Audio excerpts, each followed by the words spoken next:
Welcome to Impact Report, your source for the most important global news of the week.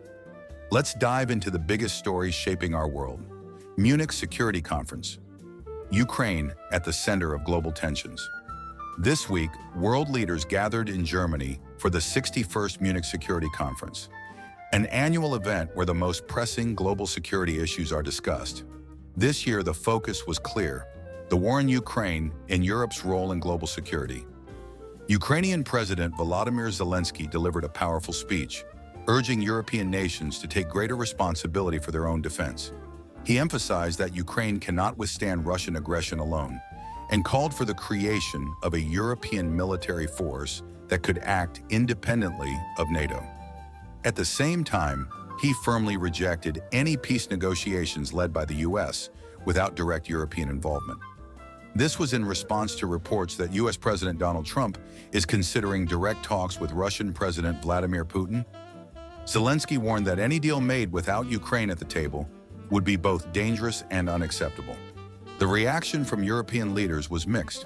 German Chancellor Olaf Scholz voiced support for Ukraine's position, but also stressed the need for European unity before making any major security decisions. Meanwhile, Polish Prime Minister Donald Tusk was more direct, saying that Europe cannot afford to wait for American leadership and must develop its own security strategy for Ukraine.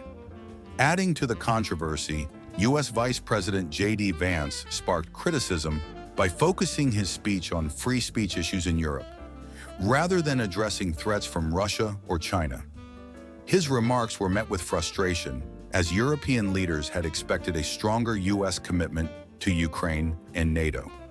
This year's conference highlighted deep divisions in how the West should approach the war, with some pushing for greater European independence, while others insist that the US must remain a central player in global security.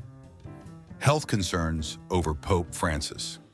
Meanwhile, in Vatican City, growing concerns over Pope Francis' health have emerged after the 88-year-old pontiff was hospitalized earlier this week. The Vatican has downplayed the severity of his condition, stating that he is suffering from bronchitis and receiving treatment at Rome's Gemelli Hospital.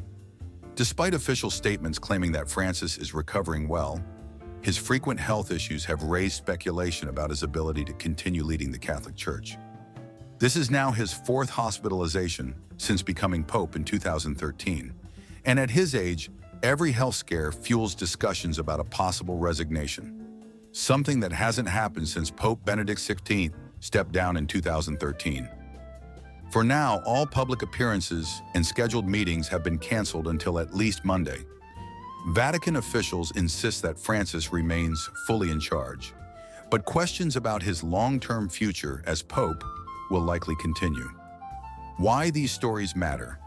The Munich Security Conference shows us how global power dynamics are shifting.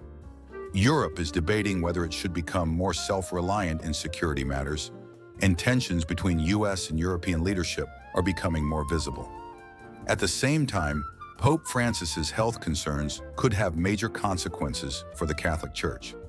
If his condition worsens, the world could see the second papal resignation in modern history, triggering a significant shift in Vatican leadership.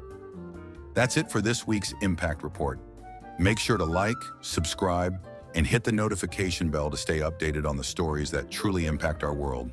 See you next time.